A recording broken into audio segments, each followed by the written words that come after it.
Hello everyone. तो आज start करेंगे एक एग्जांपल, बाकी रह गया है 6.8 एग्जांपल और उसके बाद से एक टॉपिक करेंगे। ओके, तो चलिए देख लेते हैं 6.8। ठीक है, एग्जांपल में क्या है देखिए, इसमें एक पिक्चर है तो मैं बना लेता हूँ।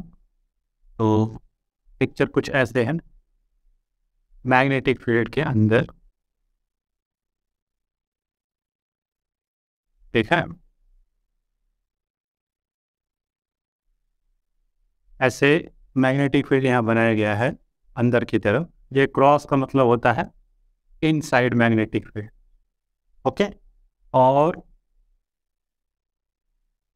चलिए कितना बना दिया गया। अब इसके बाद इसमें क्या किया गया है, रेक्टेंगुलर, ठीक है, सेक्शन बनाया गया है इस तरीके। ओके, और नाम दे दिया गया यहाँ पे आर एस, ठीक है, और यहाँ पे क्या है, एक मूवेबल, ठीक है ना, रॉड है जिसका यहाँ पे नाम दे दिया गया है क्यू, यहाँ पे बी, और ठीक है, और ये जो एंड सेक्शन है ये एल है, ये जो स्टार्टिंग सेक्शन है ये के है, ठीक है, और यहाँ पे थोड़ा और बढ़ा देते हैं इसको आगे, और यहाँ पे डॉट डॉट करके एक लाइन खींच दीजिए, ये है आपका यम पोजीशन। ठीक है, तो के, ये आपका हो गया के, ये स्टार्टिंग पोजीशन के, फिर ये एंड पोजीशन है, ये यहाँ से आता है, यहाँ लिख देते हैं आप ए हो गया, ये एन हो गया, यहाँ पे जहाँ पे मैग्नेटिक फील्ड लाइंस ये एंड हो रही हैं, और उसके बाद से ये एम हो गया। ये डिस्टेंस बोल एक्स बराबर 2b, और ये जो डिस्टेंस है एक्स बराबर बी है, यहाँ पे एंड हो रहा है ना, ये एक्स बराबर बी है, और ये एक्स बराबर 0 से स्टार्ट है। ओके, और ये जो रॉड है ना, ये ई क्यू, ये मूविंग है विथ स्पीड v। ठीक है, अब इसमें आपको इस पिक्चर में कुछ भी टेंशन वाली बात नहीं है, इसमें क्या क्या बोला है फाइंड आउट करने के लिए।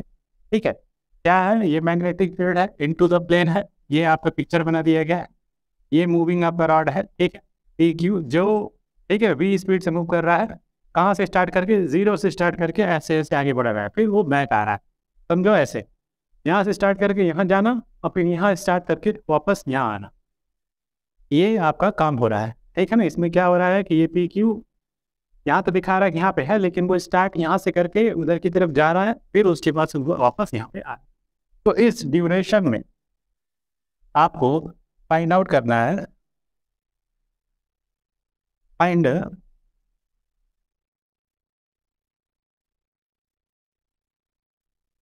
प्लस आई एक्सप्रेशन, फिर उसके बाद से क्या निकालना है, इंड्यूस ईएमएफ, फिर और क्या निकालना है, फोर्स, और क्या दे रहा है, पावर। ठीक है, ये 4 चीज निकालना है। ओके, तो हम क्या करेंगे, देखिए, सबसे पहले इस पिक्चर में आप, ये 0 है, ये पॉइंट आपका यहाँ पे, ये बी है, और यहाँ से लेके यहाँ तक 2b, मतलब सॉरी, यहाँ से पूरा ये 2b है, यानी कि ये b, इतना ये b है, और यहाँ से यहाँ तक ये भी b है, तभी तो ये 2b हुआ।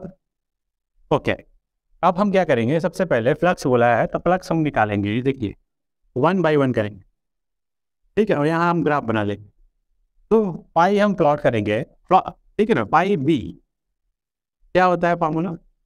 देखो हमारा क्या हो रहा है कि जब ये कंडीशन, जब मैग्नेटिक फील्ड के अंदर कोई चीज़ है, मान लो ये रॉड है, ये यहाँ से स्टार्ट किया यहाँ गया, तो जैसे जैसे ये रॉड, ठीक है, ये बढ़ रहा है आगे की तरफ, मान लो अभी ये यहाँ था,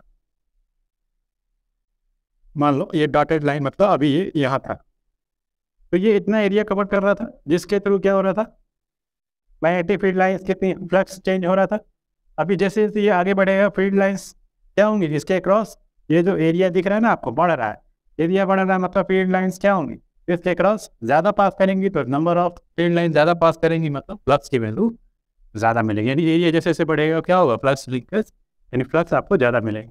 तो चेंज इन फ्लक्स वैल्यू ज़्यादा मिलेगी, यानी कि जैसे जैसे ये वाला पॉइंट पी क्यू ये 0 से स्टार्ट करके आगे की तरफ बढ़ेगा, तो जब तक वो बी तक जाएगा, बी तक यानी कि इस एंड पॉइंट तक 0 से बी तक, तो वहाँ तक तो फील्ड लाइन्स है, उसके बाद से फील्ड नहीं है, तो वहाँ तक तो फ्लक्स क्या होगा, बढ़ेगा।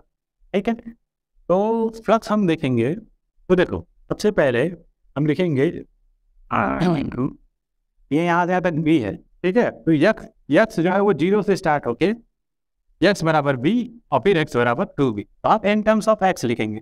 तो बी एल, ठीक है ना, क्या होता है फॉर्मूला, ठीक है, एल आपका लेंथ ऑफ दिस, ये एल है, ये जो है ना ये लेंथ ऑफ रॉड, तो बी एल, ठीक है, और क्या हो जाएगा, फॉर्मूला क्या होता है फाई की, बी इंटू ए होता है ना एरिया। तो अगर हम बोले कि ये लेंथ तो फिक्स है, ये तो वेरी नहीं कर रहा है, ये तो चाहे इधर रहे चाहे उधर रहे, यही केवल वेरी कर रहा है, तो इन टर्म्स ऑफ अगर हम बोले कि ये एक्स डिस्टेंस कवर कर लिया, ठीक है ना, अगर ये एक्स डिस्टेंस यहाँ से यहाँ तक ये एक्स है मान लीजिए, अभी एट पर्टिकुलर टाइम पे ये एक्स है, तो इस समय फ्लक्स कितना होगा, बी एल एक्स, ठीक है, यानी जब ये बी पे नहीं पहुंचा अभी समझो कि ये इस पॉइंट के क्रॉस इसके थ्रू फ्लक्स लिंक कितना है, अगर ये डिस्टेंस एक्स है और ये डिस्टेंस अगर कितनी है, ये तो फिक्स होगा ना, ये कितना है, एल है, यही केवल वेरी कर रहा है ना ये वाला, जब ये आगे की तरफ बढ़ेगा, तो अभी मान लो पर्टिकुलर है अगर ये एक्स है, तो बी एल एक्स, बी ऐसे समझो, बी इंटू एरिया क्या होगा, लेंथ इंटू ब्रेथ, इसको लेंथ मान लो, इसको ब्रेथ मान लो, कोई दिक्कत, तो बी एल एक्स प्लस की वैल्यू मिली जब, और ये वैल्यू कब मिली, जब हमारा x बराबर 0 से स्टार्ट होके x बराबर b, यानी x की वैल्यू 0 से ज़्यादा हो, ठीक है, और क्या हो, b से कम हो। जैसे ही b के इक्वल हो जाएगा, मान लो ये क्या होगा, x की वैल्यू, ठीक है, b से स्टार्ट होके b या b के बराबर और लेस देन 2b होगा, तो उस केस में फ्लक्स क्या हो, मान लो इस पॉइंट के बाद फ्लक्स क्या होगा, फिनिश हो जाएगा, ठीक है, यानी कि इस पॉइंट पर फ्लक्स की वैल्यू मैक्सिमम होगी, कितनी होगी, बी एल डी। भाई ये जैसे जैसे जाएगा, तो देखो इतने दूर में तो कोई फील्ड चेंज नहीं हो रहा है ना, क्यों, क्योंकि यहाँ पे क्या है, फील्ड एरिया ही फील्ड ही नहीं है, तो इतने के लिए मिलेगा कितना मैक्सिमम फ्लक्स मिलेगा, जब एक्स की वैल्यू बी के बराबर हो जाएगी, तो क्या होगा, फ्लक्स की वैल्यू बी एल बी। यहाँ एक्स क्यों है, क्योंकि जब बी से लेस वैल्यू है ना, बी से लेस ये डिस्टेंस, तो अभी फ्लक्स इसमें, ठीक है ना, मिल रहा है कितना, बी एल एक्स, अब वो डिपेंड करेगा एक्स पे, एक्स की वैल्यू कितनी होगी, जैसे ही वो बी पे पहुंच गया एक्स, यहाँ से ये रॉड पहुँचते पहुँचते एक्स, तो मैक्सिमम फ्लक्स कितना हो गया, बी एल बी, और डिस्टेंस यानी कि यहाँ पे ये वैल्यू कैसे डिसाइड हो रही है, बी तक तो बी एल बी, उसके बाद से नो फील्ड लाइन तो नो फ्लक्स, यानी मैक्सिमम फ्लक्स कितना मिला through this section B L B. तो फ्लक्स डिफाइंड हो गया। अब ईएमएफ क्या होता है, तो ईएमएफ जो होता है D phi B by D T, ठीक है, तो कुछ नहीं करना है, इसको बस डिफ्रेंशिएट कर दो, तो ईएमएफ बराबर क्या हो जाएगा, इसी को डिफ्रेंशिएट करोगे तो बी और एल तो कांस्टेंट है, ये क्या हो जाएगा, डी एक्स अपॉन में डी टी, ठीक है, हो गया। और D x by D T को क्या बोलेंगे, कितने स्पीड से जा रहा है, ये बी स्पीड से, तो इसी को तो बी बोलते हैं, तो बी एल वी हो गया। अब इसके आगे ये कांस्टेंट टर्म है, क्योंकि यहाँ पे मैक्सिमम वैल्यू एक्स की वैल्यू फिक्स है, ये बी जो है वेरिएबल नहीं है, वेरिएबल नहीं है, कांस्टेंट वैल्यू, कांस्टेंट का क्या होता है वैल्यू, डिफरेंशिएशन जीरो होता है, डी और फाइव की जगह पे ये कांस्टेंट रखेंगे तो डिफरेंशिएशन जीरो, तो यहाँ पे हो गया, ठीक है, ये आपका डिफाइन हो गया है। फिर उसके बाद से थर्ड पॉइंट फोर्स, ठीक है, तो फोर्स बराबर क्या होता है, आई बी एल, अभी आई निकाल लो, तो सबसे पहले आई क्या होता है, आई बराबर होता है ईएमएफ बाई रेजिस्टेंस, ठीक है। अच्छा ये देखिए पी क्यू का रेजिस्टेंस, ठीक है ना, इसके क्रॉस क्या हो रहा है, इंड्यूस हो रहा है ईएमएफ, पी क्यू रॉड के क्रॉस, ये क्योंकि ये वेरी कर रहा है ना अप डाउन, तो इसका कुछ रेजिस्टेंस भी वैल्यू है। सपोज कर लीजिए resistance P Q across P Q जो है वैल्यू उसकी रेजिस्टेंस आर, कितना कैपिटल आर लिया है, स्मॉल आर लिया है, स्मॉल आर लिया है, ठीक है ना। तो रेजिस्टेंस अक्रॉस, ठीक है ना, दिस पी क्यू रॉड मैं लिख दे रहा हूं,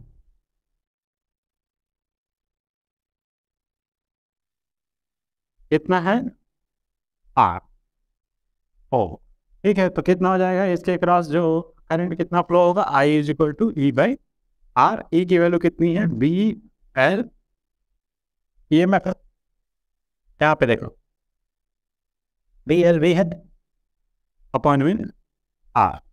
तो आई आ गया, तो फोर्स हम निकालेंगे, तो देखो फोर्स निकलेगा आई बी एल से, तो एफ बराबर डिफाइन करते हैं, फॉर्मूला ये लगेगा और आई की वैल्यू ये हो जाएगी। अब आई बी एल, तो आई की जगह पे क्या रखेंगे, अब देखो इस इतने डिस्टेंस में, ठीक है ना, हमारा क्या है इस वाले में एरिया में, ठीक है, हमारा ईएमएफ क्या है फिक्स है। तो फोर्स निकालेंगे तो क्या आ जाएगा, आई की जगह पे B L V by R into B into L, ये देखो। और इसके बाद में कोई करंट नहीं मिलेगा, तो नो, ठीक है, नो करंट हियर, यहाँ पे, ठीक है ना। तो यहाँ पे ये हो जाएगा आपका एक्स की वैल्यू से 0 से ज़्यादा और बी से कम। उस केस में फोर्स कितना मिल जाएगा, बी, इसको सॉल्व कर लेंगे तो B L square L square V upon में आर, ठीक है। और उसके अब नीचे आओ, किससे बी से जब 2b के बीच में होगा, तो इस सेक्शन के बाद से देखिएगा, इस सेक्शन के बाद से क्या आ रहा है, नो फ्लक्स में चेंज, नो फ्लक्स चेंज मतलब नो ईएमएफ, नो ईएमएफ मतलब, ठीक है ना, नो करंट मतलब नो फोर्स, यहाँ पे क्या हो जाएगा, फ्लक्स की वैल्यू 0, ठीक है, इन दिस केस।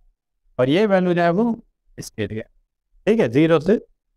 अब यहीं पे पावर निकालना है, तो ठीक है, पावर क्या होता है, एफ इंटू वी होता है, ठीक है। तो एफ इंटू वी होता है, तो एफ की जगह पे वही B square L square V, और वी एक और है तो वी स्क्वायर भाई आर, ये हो गया 0 से बी के बीच में। और वही फिर बी से 2b के बीच में क्या होगा, पावर 0 होगा, क्योंकि फोर्स की वैल्यू क्या है 0 है, ठीक है। तो ये वैल्यू तो आपकी सारी जो वैल्यूज हो गई। अब इसको हम ग्राफ से देखेंगे, ठीक है। तो ग्राफ से हमको देखने के लिए थोड़ा सा मुझे रब करना पड़ेगा, ठीक है, थोड़ा सा कर देते हैं। तो देखिए ध्यान दीजिएगा, सबसे पहले यहाँ समझ लीजिए, पाई देखिए 0 से b के बीच में पाई की वैल्यू क्या है, वो वेरिएबल है 0 से b के बीच में, और b से 2b के बीच में कांस्टेंट है। x के साथ वैल्यू फाई की क्या हो रही है, बढ़ रही है, जैसे जैसे ये रॉड आगे की तरफ बढ़ रहा है, इसके क्रॉस एरिया बढ़ रहा है और फ्लक्स लिंकेज ज़्यादा हो रहा है, मतलब क्या हो रहा है, depending on the x value मोर, मतलब पाई की वैल्यू, और अप टू दिस बी तक पहुंचने तक पाई की वैल्यू क्या हो जाएगी, कांस्टेंट, ठीक है, बी एल बी। और फिर उसके बाद से जब तक यहाँ तक जाएंगे वो कांस्टेंट रहेगी, फिर ये यहाँ तक लौट के आएगा, फिर भी कांस्टेंट रहेगी, फिर जब अंदर जाएगा तो फ्लक्स चेंज होगा, और क्या होगा, घटेगा। क्यों, क्योंकि जब यहाँ से इधर की तरफ जाओगे तो क्या होगा, रॉड इधर की तरफ जाएगा, मतलब इस आर एस के रिस्पेक्ट में ये एरिया घटेगा, आर एस के रिस्पेक्ट में उधर जाने पे एरिया बढ़ रहा है, ठीक है। तो हमको अगर यहाँ पे ग्राफ ड्रॉ करना होगा तो देखो कौन कौन सी कांस्टेंट है, ईएमएफ आपका क्या है 0 से b के बीच में कांस्टेंट, फोर्स की वैल्यू क्या है 0 से b के बीच में कांस्टेंट है, कैसे, क्योंकि कोई वेरिएबल चीज़ नहीं है, B square L square V upon में आर। और पावर क्या हो गया आपका, ठीक है, कांस्टेंट हो गया। तो 3 क्वांटिटी आपकी क्या है, कांस्टेंट है और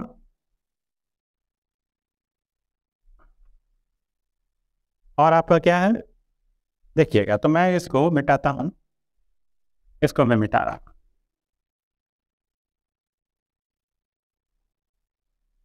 ठीक है,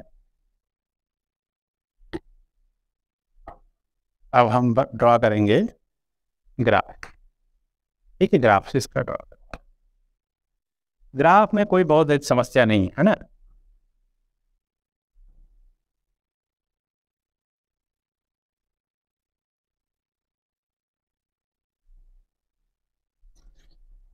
देखिए, ये के है, ये एल है, ये यम है। पहले हम के से यल गए, फिर यल से यम गए, फिर यम से यल आया, फिर यल से। तो यहाँ पे हम क्या करेंगे, जैसे आपको बुक में किया गया है ए, फिर यहाँ पे एल बना लीजिए, फिर यहाँ पे एम बना लीजिए, फिर यम से हम क्या कर रहे हैं, वापस एल पे आ रहे हैं। ठीक है, फिर ए पे आ रहे हैं। ठीक है, इस तरीके से। अब इसी के रिलेटिवली यहाँ पे लाइन खींच दीजिए यहाँ पे।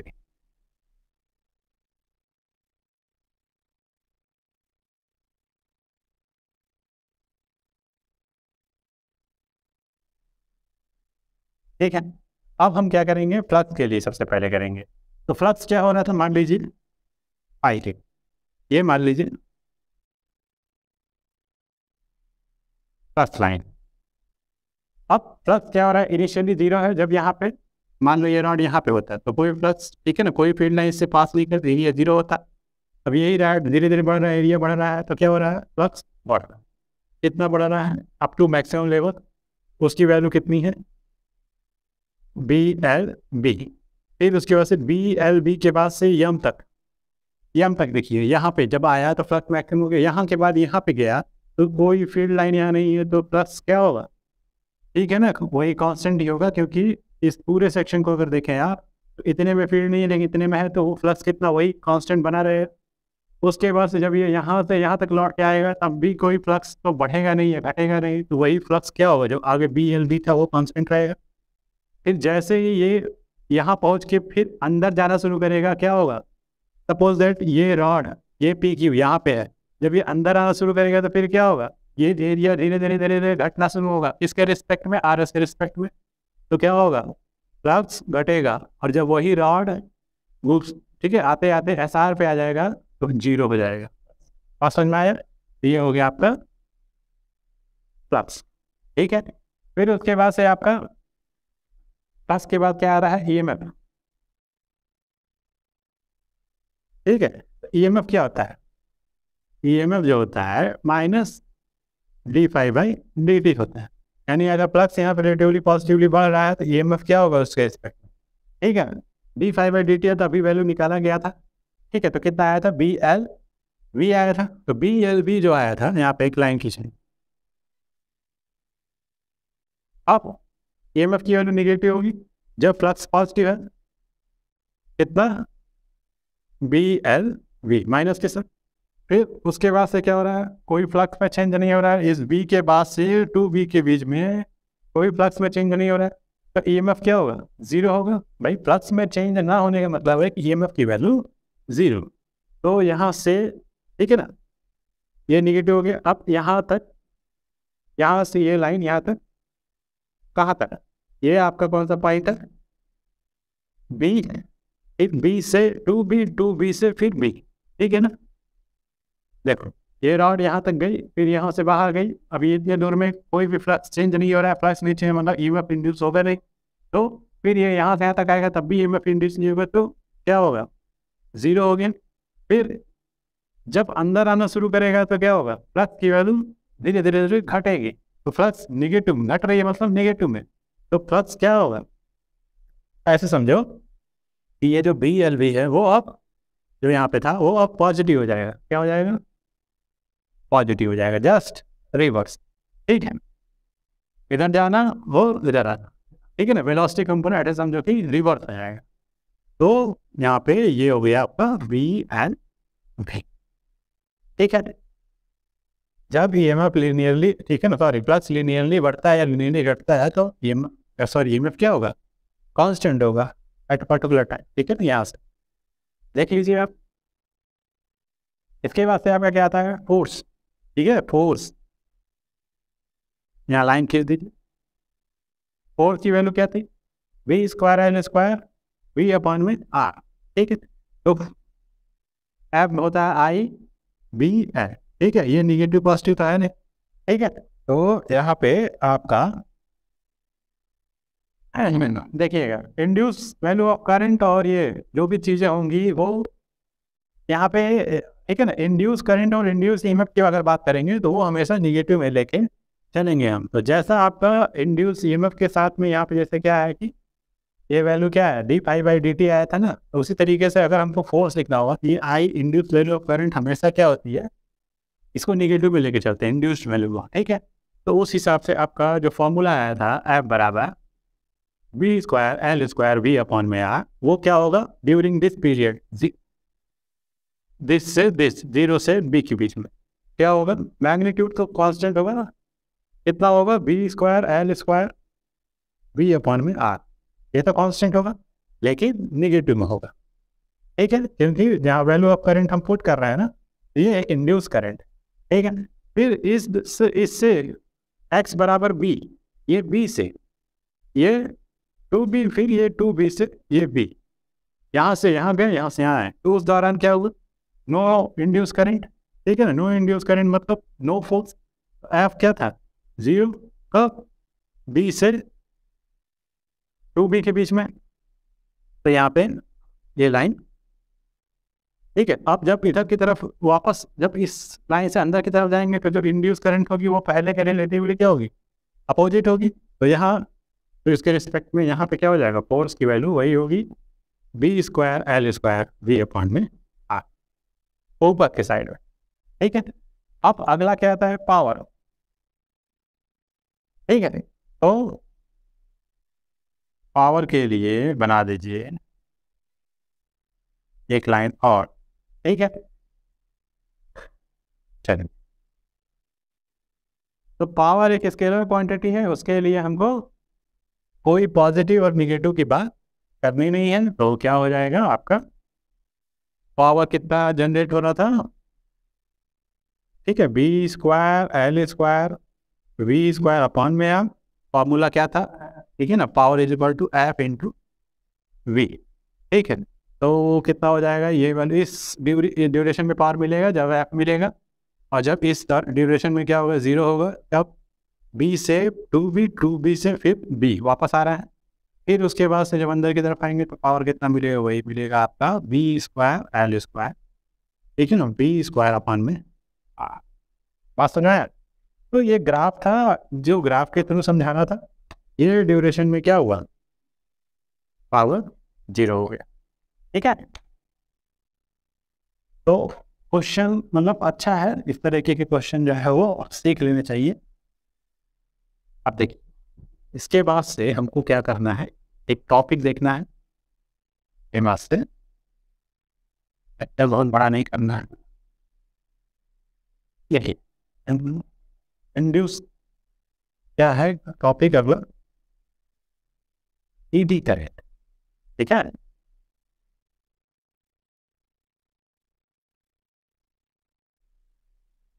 Eddy current. देखिए, ईडी करंट जो है वो जस्ट लाइक अभी हम लोगों ने पढ़ा कि जब हम कोई कॉइल लेते हैं, ठीक है, ठीक है, मान लो कोई कॉइल लिया, ठीक है, ठीक है, इसमें हमने क्या किया, आई एम्पियर की करंट फ्लो करा, ठीक है ना, करंट नहीं फ्लो करा मान लो, और इस कॉइल को किसी फील्ड एरिया में ले गए, ठीक है, मान लो ये कोई मैग्नेट है, इसके बीच में अगर ये कोई कॉइल है तो इसके क्रॉस अगर फील्ड लाइंस क्या हो रही है, वेरी कर रही हैं अगर, तो इसमें क्या होगा, करंट इंड्यूस होगा। इंड्यूस करंट कैसे कराता है, जब हम किसी कॉइल को किसी मैग्नेटिक फील्ड एरिया में, वेरिएबल मैग्नेटिक फील्ड एरिया में प्लेस करते हैं, तो उसके क्रॉस क्या होता है, फ्लक्स मिलता है, और changing flux due to variable field, changing flux जो है वो क्या प्रोड्यूस कराता है, इंड्यूस करंट प्रोड्यूस कराता है। ठीक है, तो अभी हम क्या करेंगे, ईडी करंट क्या होता है, देखो, जब हम कोई मटेरियल लेते हैं, किस प्रकार का मेटालिक मटेरियल या इस तरीके का, ठीक है, तो होता क्या है कि, और अगर हम उसको किसी मैग्नेट, जैसे यहाँ पे पिक्चर बनाया हुआ है देखिएगा, दो तरीके से पिक्चर बनाए हैं, जैसा बना है वैसा मैं बना देता हूँ। मान लो ये क्या है, यहाँ पे दो मैग्नेट बना देते हैं।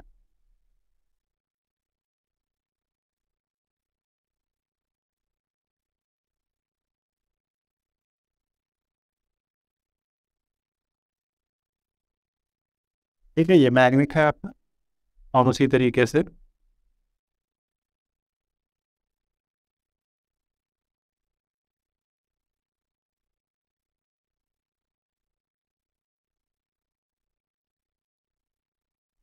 मान लीजिए आमने सामने है, ठीक है। और यहाँ पे क्या है, ये आपका मैग्नेटिक फील्ड को दर्शाया गया है, ठीक है। और ये आपका साउथ पोल है और ये आपका नॉर्थ पोल है। नॉर्थ से साउथ की तरफ होता है, इसलिए इंट्रूजन इधर है, मैग्नेटिक फील्ड इस तरीके से दिखा दिया गया। और फिर यहाँ पे क्या किया गया है, यहाँ पे एक क्या है, ये आपका कोई मेटालिक प्लेट है, ठीक है, जो बाहर निकल रहा है। और एक और मेटालिक प्लेट है जो यहाँ पे बनाया गया है। और ये क्या है, डायरेक्शन, यानी कि ये अंदर की तरफ आ रहा है, ये बाहर की तरफ जा रहा है, ऐसा दिख रहा है, समझे। तो इसमें हो क्या रहा है कि जैसे मान लो एडी करंट क्या होती है, अगर ये कोई मेटालिक प्लेट है, जब ये क्या होगा, इसको हम ऑसिलेट कराएंगे, ठीक है, ऐसे। तो मान लो ये क्या है, दो मैग्नेट है ऐसे हिंच, ठीक है, रखे हुए हैं, और इनके बीच में क्या होगा, परमानेंट मैग्नेट है तो फील्ड एरिया होगा। अब जैसे ही मान लो ये कोई मेटालिक प्लेट है ऐसे लटकी हुई है, और उसको ऐसे इसके फील्ड के क्रॉस क्या कर रहा है, ऑसिलेट करा रहा है, ठीक है। तो जब ये ऑसिलेट कराएंगे, जब ये फील्ड एरिया में जाएगा, तो ये क्या होगा भाई, ऑसिलेट रुकेगा तो है नहीं। जब ये वैरी ऐसे ऐसे रोटेट कर रहा है, ऑसिलेट कर रहा है, तो क्या होगा, इसके क्रॉस क्या होगा, फील्ड वैरी करेगा। और जैसे ही फील्ड वैरी करेगा, क्या होगा, इसमें वही फिनोमिना जनरेट होगी, करंट इंड्यूस होगा। लेकिन यहाँ पे हम किसी कॉइल की बात नहीं कर रहे हैं, यहाँ हम मेटालिक प्लेट की बात कर रहे हैं, ठीक है, ठीक है। तो होगा क्या, इंड्यूस जो करंट इसमें मिलेगी ना, उसकी डायरेक्शन किस तरीके की होगी, इसमें जो करंट मिलेगा ना प्लेट के अंदर, इंड्यूस वैल्यू ऑफ करंट जो होगी, उसी को हम एडी करंट बोल रहे हैं। इस केस में जब हम यहाँ पे कोई मेटालिक प्लेट दे रहे हैं, when we take a metallic plate, ठीक है ना, and oscillate between the क्या बोलते हैं, मैग्नेटिक फील्ड, ठीक है। तो through this plate the field is vary because of this plate is oscillate between this magnetic field, right? So due to this induced current is created in this metallic plate, and that value of current direction is just like oppose the, ठीक है, oppose the oscillation. समझो कि ये जो plate है ना, वो इसमें जा रहा है तो क्या हो रहा है, मतलब ऑसिलेट हमने करा के छोड़ दिया, तो इसमें कुछ करंट, लेंज लॉ यही कहता है, जो इंड्यूस करंट होगा वो हमेशा उसी तरीके से जनरेट होगा कि वो हमेशा उस मोशन का, उस चीज़ का अपोज करे जो उससे कराया जा रहा है, ठीक है। यानी कि अगर ये ऑसिलेट कर रहा है, इस फील्ड में जा रहा है, तो जब ये जा रहा है तो जो करंट इसमें इंड्यूस हो रही है, और जब ये वापस, समझो, जाते समय जो करंट है वो इससे बाहर निकलते समय करंट का डायरेक्शन अपोज हो जा रहा है, यानी कि अपोजिट हो जा रहा है। सपोज करो जाते समय इसमें करंट क्लॉकवाइज है, तो इससे बाहर निकलते समय एंटी क्लॉकवाइज हो जाएगा। क्यों, क्योंकि वो क्या रहा है, इसमें जाने का ये अपोज कर रहा है, लेकिन जब चला गया तो वापस बाहर निकलने का अपोज कर रहा है, ऐसा समझो। यानी दोनों चीज़ें होती हैं, जो भी इंड्यूस वैल्यू होती है, ठीक है ना, वो हमेशा उसी चीज़ का अपोज करती है जिसकी वजह से वो इंड्यूस हुई है। इस फील्ड लाइन के कारण इंड्यूस होती है क्या, ये करंट, क्योंकि फ्लक्स चेंज होगा इससे क्रॉस, और जैसे ही इसमें इंड्यूस करंट मिलेगा वो उसकी डायरेक्शन हमेशा वो वैसा ही रखेगा, ताकि वो इस, ठीक है ना, जो इंड्यूस करंट का वो, ताकि वो क्या कर सके, इस फील्ड लाइन इसमें जाने से अपोज कर सके, ठीक है। और अगर चला गया तो फिर बाहर निकलने का अपोज, ठीक है। तो सीधी सी बात है, एडी करंट क्या होता है, ठीक है, when we take a metallic plate, place, ठीक है ना, oscillate between the magnetic field area, then क्या होगा, through this plate flux line, ठीक है, फिर vary due to variable field, ठीक है, change in flux we get through this metallic plate due to this reason induce current is, ठीक है ना, created. Induced current is known as that. Induced current is known as the ED current through this metallic plate. बात समझ में आया? तो इसी को आप लोग भंवर धाराएं बोलते हैं जिसको, ठीक है, जो कि तुमको कब मिल रहा है, जब फ्लक्स में चेंज आ रहा है। बात समझ में आ रहा है ना? अब यही वैल्यू, यही सेम चीज अगर हम क्या करें, इस प्लेट को क्या करें, बीच से खोखला करके भेजें ऐसे, ठीक है ना, कट कट कर दिया, ठीक है, और यहाँ पे भी क्या करें, इसको कट कर दो, इस तरीके से कट करो कि, ठीक है ना, फील्ड के एलॉन्ग हो, ठीक है ना, ऐसा नहीं कट करो कि रैंडम कट कर दो, फील्ड लाइन्स ऐसे हैं तो उसी के एलॉन्ग क्या करो, इसमें कट लगा दो, तो क्या होगा, अब इसको क्या होगा, जो इंड्यूस, ठीक है ना, करंट है,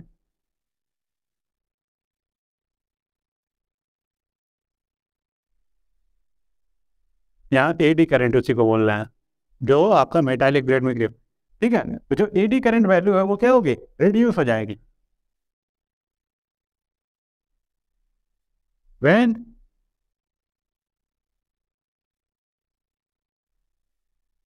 मेटालिक प्लेट एरिया रिड्यूस, ठीक है ना, यानी कि हम क्या कर रहे हैं इसको, यानी उसको क्या, लेस एरिया अवेलेबल हो रहा है, ठीक है ना, less area available for this generating a eddy current, ठीक है ना, तो इसलिए क्या हो रहा है, फ्लो होने के लिए लेस एरिया मिल रहा है।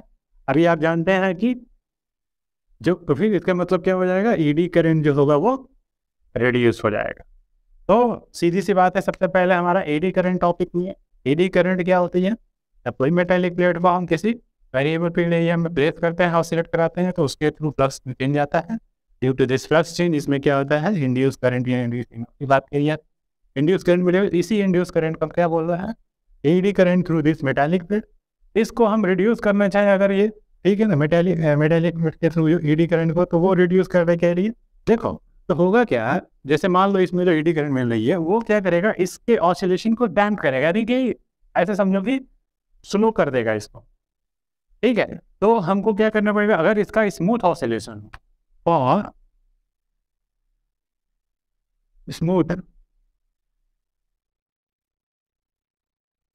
ऑसिलेशन, ठीक है ना, reduce the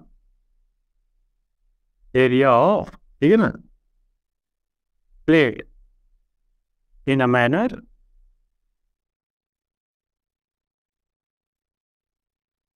and reduce the eddy current, ठीक है। तो उससे क्या होगा, स्मूथ ऑसिलेशन होगा।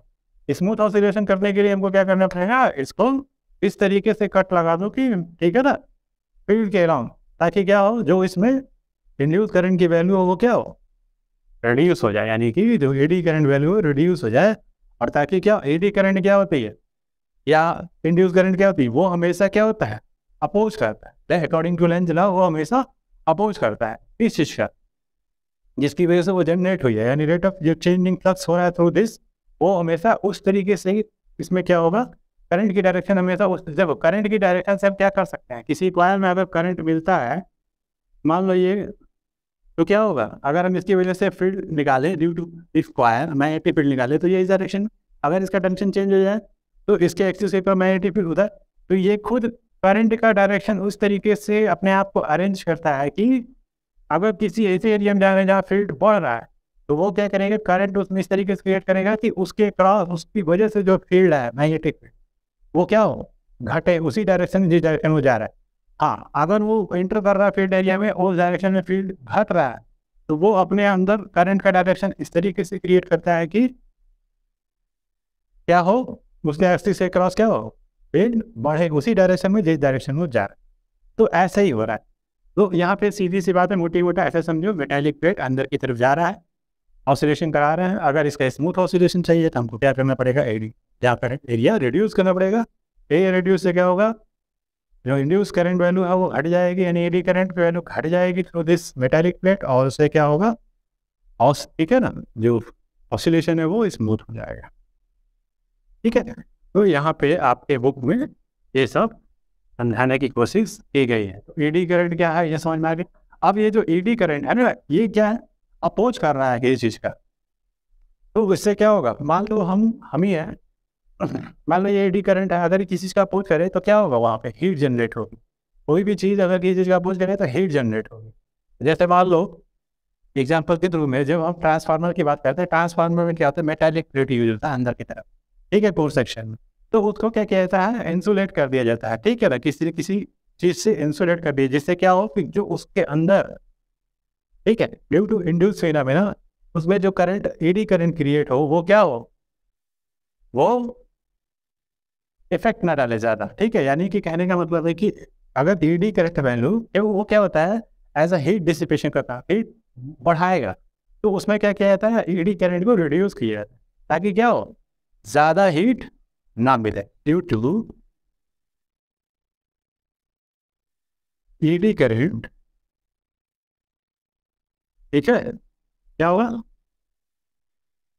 more heat generated, ठीक है, इन ट्रांसफार्मर। अगर हम ट्रांसफार्मर की बात करें तो ही इंसुलेटेड द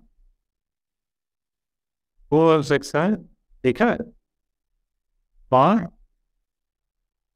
ठीक है ना, reduce the effect of eddy current.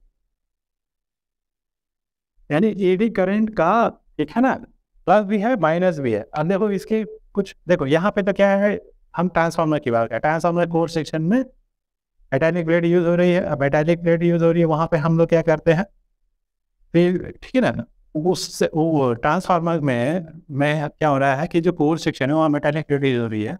तो उस केस में अगर मेटालिक प्लेट है तो उसके थ्रू अगर ईडी करंट जनरेट होती है, ठीक है, तो ईडी करंट हमको क्या करेगा, ज़्यादा से ज़्यादा क्या करेगा, हीट मोड बढ़ाएगा। तो हीट हमको कम करनी है अगर, तो उसके केस में हम क्या करेंगे, उसको इंसुलेट करेंगे। ठीक है, इंसुलेट करने के लिए कोई मटेरियल का नाम लिखा हुआ है, क्या लिखा हुआ है इसमें, लैंकर करके कुछ लिखा हुआ है, ठीक है, लैक्ट्यूर, ठीक है ना।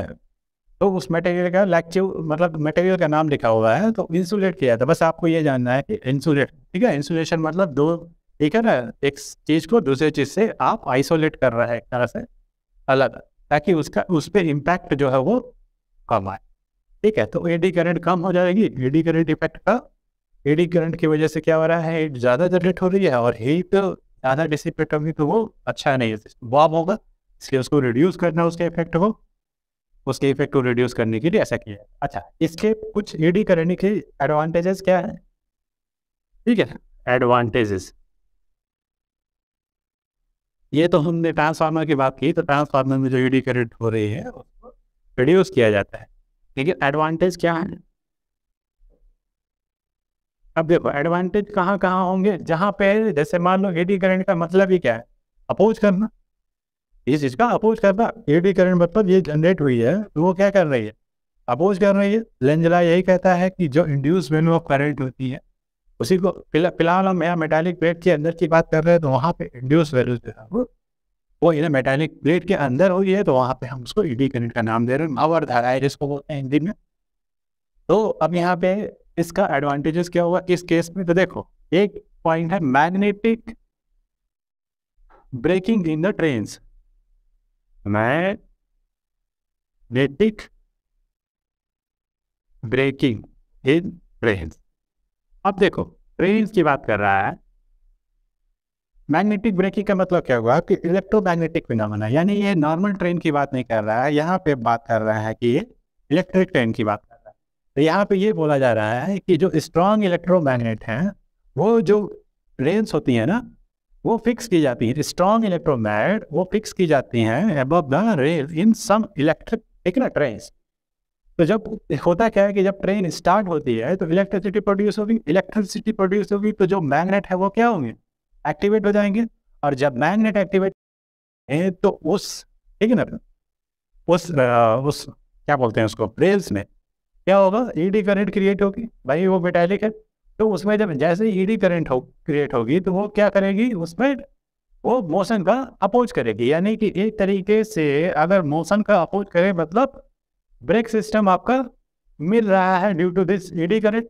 और जब ईडी करंट की वजह से ब्रेक अप्लाई हो रहा है without any external force apply, यानी कि मैकेनिकली आपने कुछ नहीं किया, आपने सिर्फ क्या किया, करंट जनरेट किया और फ्री आपने इलेक्ट्रिसिटी पास की और वो क्या हुआ, फील्ड जनरेट हुआ, magnetic field through this magnet, electromagnet की बात कर रहा है।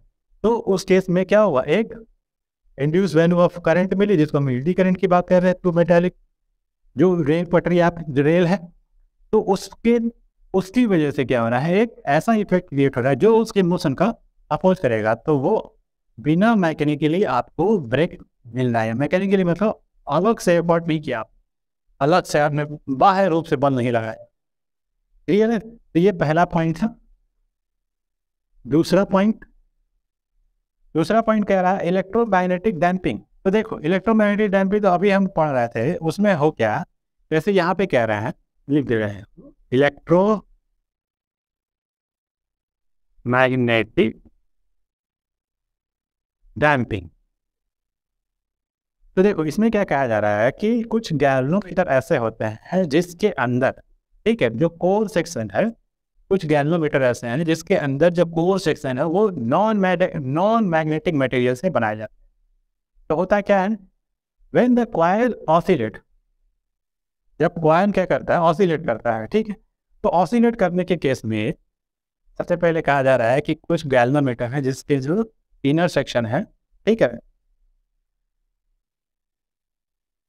कोर सेक्शन जो वो ठीक है, नॉन मैग्नेटिक मटेरियल से बनाया जाता है। जब कॉइल ऑसिलेट करना शुरू करता है, जब कॉइल ऑसिलेट करना शुरू करेगा तो क्या होगा, ऑसिलेट मतलब मूवमेंट करना, तो एडी करंट जनरेट हुई। तो एडी करंट जनरेट हुई तो वो क्या करेगा, ऑसिलेशन का अपोज करेगा, ठीक है। तो होगा क्या, eddy current generate in the core oppose the motion to bring the coil to rest, यानी कि कॉइल ही मूव किया, ऑसिलेट करना शुरू किया, उसकी वजह से ईडी करंट जनरेट हुई और यही ईडी करंट उस कॉइल के मोशन का अपोज करेगी, यानी कि उसको रेस्ट में लाने में हेल्प कर रही है। तो ये बहुत ही, यानी कि सीधी सी बात है। अभी इसके पहले हम डैम्पिंग की बात कर रहे थे, तो डैम्पिंग का मतलब कि स्मूथली मूवमेंट, और डैम्प मतलब ऑसिलेशन को आप स्टॉप कर रहे हो ड्यू टू दिस, ठीक है ना, मोशन को अपोज करके, ठीक है। वो इलेक्ट्रोमैग्नेटिक डैम्पिंग में आप इंड्यूस फिनोमेना के थ्रू एक इंड्यूस कर, ठीक है ना, इंड्यूस करंट मिला और इंड्यूस करंट क्या करता है, मोशन का अपोज कर रहा है, यानी कि कॉइल ऑसिलेट कर रहा है, कॉइल ऑसिलेशन की वजह से क्या हो रहा है, rate of change of magnetic flux हो रहा है, फ्लक्स में चेंज होने की वजह से ईएमएफ इंड्यूस हो रहा है, करंट इंड्यूस हो रहा है, वो हमेशा क्या करेगा, मोशन का अपोज करेगा। बात समझ आ रहा है ना, अगर ऑसिलेशन से ही बढ़ रहा है वैल्यू तो वो उसी का अपोज करेगा। तो सीधी सी बात होगी, इलेक्ट्रोमैग्नेटिक डैम्प रिड्यूस, ठीक है, ऑसिलेशन को रोकेगी। फिर उसके बाद से थर्ड पॉइंट कह रहा है कि इंडक्शन फर्नेस माने क्या होता है, भट्टी,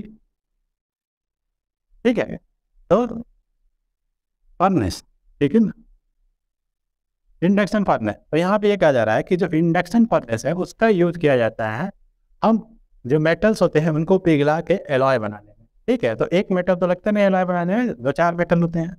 तो क्या किया जा रहा है कि जैसे मान लो ये मेटल है ना, और इस पे कॉइल जो है वो इस तरीके से राउंड है, तो हम क्या करेंगे, इलेक्ट्रिसिटी प्रोड्यूस करेंगे। तो ये क्या करेंगे, कॉइल के थ्रू क्या होगा, फील्ड जनरेट होगा, rate of change of flux, ठीक है, फ्लक्स मिलेगा तो उससे क्या होगा, ईएमएफ इंड्यूस होगा, ये सारी चीज़ें हैं। तो यहाँ पे कह रहे हैं कि इंडक्शन फर्नेस का यूज किया जाता है produce the high temperature and can be utilized to prepare the alloy by melting the constituent metal, ठीक है। अब हाई फ्रीक्वेंसी अल्टरनेटिंग करंट को क्या कर रहे हैं, पास कर रहे हैं थ्रू दिस कॉइल। मान लो ये कॉइल है, कॉइल के थ्रू पास किए और कॉइल के अंदर क्या है, मेटल्स रखे हुए हैं कोर सेक्शन में, ठीक है ना, ये कोर सेक्शन में मेटल्स हैं, ठीक है, ये क्या है, कॉइल है। इसमें क्या कर रहे हैं, करंट पास किया, high value of current pass किया फ्रीक्वेंसी, ठीक है। तो क्या हो गया विच, और ये जो कॉइल्स है वो सराउंडेड है थ्रू मेटल्स, तो होगा क्या, बहुत ज़्यादा टेम्परेचर जनरेट होगा, ठीक है। और होगा क्या, जो ईडी करंट जनरेट होगी थ्रू दिस मेटल्स, ठीक है। ईडी करंट मेन, तो ईडी करंट यहाँ पढ़ रहा है कि ईडी करंट का एडवांटेज, तो जो ईडी करंट जनरेट होगी due to this during this period, वो ईडी करंट भी एक्स्ट्रा क्या करेगी, ईडी करंट का मतलब अपोज करना, ठीक है। किसी चीज़ का अपोज करने में क्या होती है, हीट जनरेट होती है।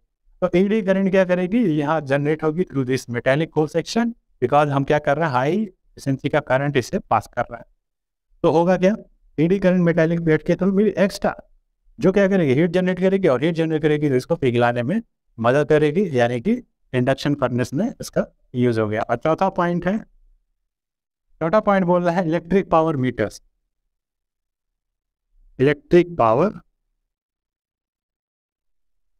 मीटर्स। तो इलेक्ट्रिक पावर मीटर्स में कह रहा है कि the shiny metal disc in the electric power meter rotate due to eddy current, ठीक है। तो अब ये याद कर लीजिए, ठीक है। क्या कह रहा है कि कोई डिस्क होती है जो मेटालिक डिस्क है, जिसका यूज किया जाता है इलेक्ट्रिक पावर मोटर में, इसमें metallic disc, metallic disc use with motor, और ये जो डिस्क है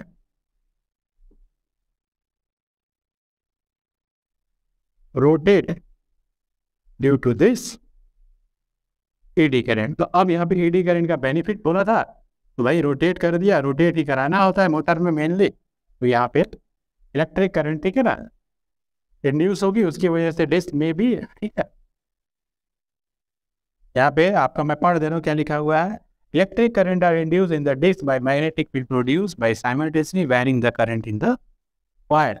तो वो काम तो हम कर ही रहे हैं उसके अंदर, और एक्स्ट्रा हमको क्या मिल रहा है, ये जो एडी करंट मिल रहा है थ्रू डिस्क, वो उसको और रोटेट कराने में मदद कर रहा है। बस इतना ही है। तो ये 4 पॉइंट है, बस मोटी मोटा याद रख लेना है कि हाँ, इलेक्ट्रोमैग्नेटिक डैम्पिंग, ठीक है, ये एक हो गया, एक मैग्नेटिक ब्रेकिंग में और एक इंडक्शन फर्नेस में। तो ओवरऑल हर जगह हो क्या रहा है, यहाँ पे देखो ये इंड्यूस फिनोमेना के थ्रू क्या कर रहा है, ऑसिलेशंस को क्या कर रहा है, स्टॉप कर रहा है। यहाँ पे क्या कर रहा है, एक्स्ट्रा, ठीक है ना, ड्यू टू एडी करंट यहाँ पे क्या कर रहा है, मोशन का अपोज कर रहा है, यानी कि एक तरीके से क्या हो रहा है, ब्रेक, ठीक है, ब्रेक मिल रहा है एक तरीके से उसके, यानी मोशन को स्टॉप करना मतलब ब्रेक लगा रहा है, ठीक है, विदाउट एनी मैकेनिकल फोर्स। और यहाँ पे आपका इंडक्शन फर्नेस में हीट को बढ़ा रहा है, एडी करंट का, ठीक है ना, की वजह से क्या हो रहा है, हीट बढ़ रही है through this coil section. Coil के पूरे सेक्शन में क्या मेटल्स हैं, उसमें जो एडी करंट जनरेट है वो हीट को बढ़ा रही है ड्यू टू, ठीक है ना, हीट बढ़ने की वजह से क्या हो रहा है, वो टेम्परेचर बढ़ रहा और जो ठीक है मेल्ट होने में आसानी हो रही है। फिर चौथा पॉइंट है इलेक्ट्रिक मोटर, ठीक, इलेक्ट्रिक पावर मीटर्स में, इलेक्ट्रिक पावर मीटर्स में कह रहा है जो ईडी करंट जनरेट हो रही है वो क्या कर रही है, एक कोई डिस्क है मेटेलिक डिस्क, जिसको उस डिस्क के अंदर जनरेट हो रही है ईडी करंट, जो वो क्या कर रही है, रोटेशन कर रही है। तो ये 4 पॉइंट हो गए, एडी करंट क्या होता है ये फिनिश हो गया, और आपका वो क्वेश्चन अब इसके बाद नेक्स्ट लेक्चर में देखेंगे। Thank you.